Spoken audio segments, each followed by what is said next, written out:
Forming youth through character and leadership. This internship project took place at the Youth Center of the Columbus Air Force Base in Columbus, Mississippi. The Youth Center serves Air Force families as well as the families of civilian workers. There are many people who work to make the center flourish. There are counselors from the Airman Family Readiness Center, the director who conducts monthly safety and health trainings and inspections, and more workers that help with the children as they come in. The Youth Center's goal is to offer children the best development opportunities for all members as well as creating a safe and healthy environment. These are some quotes that I used within the Youth Center while I was in there. Always set attainable goals. For the preteens, my goal was to, within 3 months, help divert their negative interactions with one another to a more positive one of respect, leadership, and positive character. For the teenagers, it was within 3 months. My goal is to help change their lackluster process of thinking to one that is more positive, authoritative, and goal-oriented. I achieved my goals by first getting to know the children on a personal basis. I was sure to learn their names or nicknames, who their siblings were, and speak with their parents. I was given permission to speak during youth council meetings and conduct the Torch Club, which was for the preteens, and the Keystone Club, which was for the teenagers.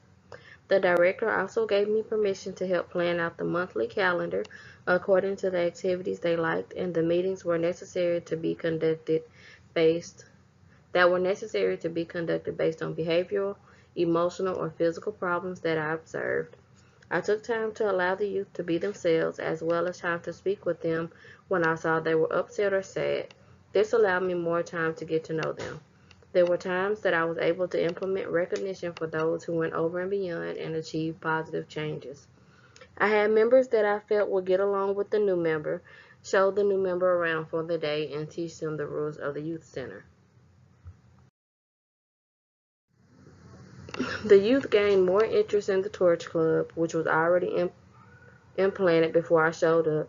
They were inactive, but they now have officials to help to get the club back moving in the right direction. The teenagers found a new appreciation for the Keystone Club, which was already implemented as well, but had not received a charter for the previous year. They are now working on their goals for graduation and looking into potential colleges to attend. The members as a whole have learned new ways to combat anger and sadness from moving from place to place, parental divorce, and being the new kid. In place of those negative emotions which have led to negative behavior, they have begun to look into their futures and participate in more activities and hobbies that can help them to.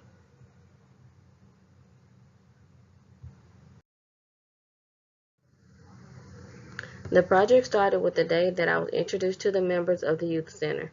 I was able to sit back for about a week before I became part of the staff. I worked in the mornings under the director, which taught me how to speak with the kids and the way the operation ran.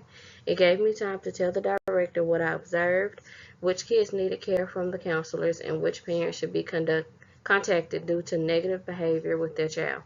In the afternoon, before the members arrived, I worked on lesson plans and activity plans with the current staff in the open rec side, which is for members ages 9 to 18. There were frequent meetings held in a roundtable fashion. The youth were very open to speaking. For example, with the bullying discussion, we had members who admitted to being bullied and to being the bully. They also discussed why they bullied others. Reasons ranged from low self-esteem to family problems. Built self-esteem since the start of the program. I incorporated weekly quotes for them to memorize as a way to build their self-confidence. I took members to the side to speak with them, not only on their negative behaviors and how to turn them into positive skills, but also to encourage them to continue doing things that I saw that were positive. The members not only learned how to incorporate positivity into their present and future goals, but I learned how important it is to encourage and speak goodness into the youth and be attentive to their feelings. In the end, there were blue skies and flowers. There were also storm clouds and thunder in the beginning. First, the youth did not easily adapt to a new face. They were so used to seeing people come and go, they were not jumping for joy when I came in. Secondly, many of the youth came from broken homes, which made it hard to connect to them on the point of divorce since my mom died when I was young and my dad raised us. Lastly, many of the parents were hard to deal with. They were quick to get their children out when it was time to go or text them to come to the car. This proved challenging when there were children who needed their parents to know how they felt. The solution, I decided to just be myself. I used my own personal experience coming from a single parent household, mistakes that I made, and similar experiences that they have that apply to my own 10-year-old son. This helped a lot because the youth saw that I was not perfect, nor was I there to judge them. They saw that I did the wrong things at times, but I chose to make a difference to better myself for the future. My dad is also a retired Air Force member that scored brownie points.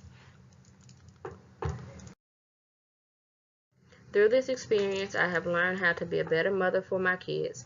Many of these kids will not talk to their parents, but they show signs that are missed every day.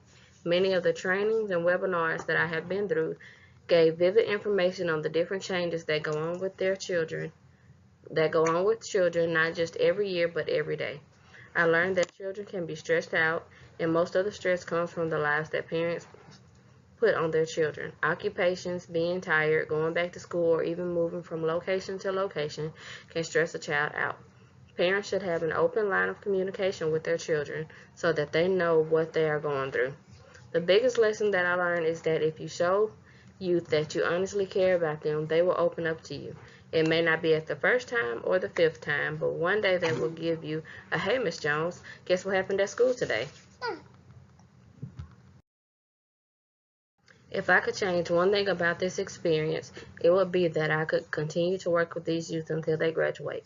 They have so much potential, and I do not want them to just see me as another person who left them. I hope that I leave a lasting impression with them and that they think about the things that I told them when they feel tempted to partake in negative behaviors.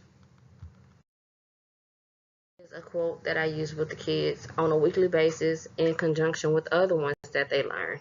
Let your dreams be bigger than your fears, your actions louder than your words, and your faith stronger than your feelings. They now understand what this quote means and how much importance it bears.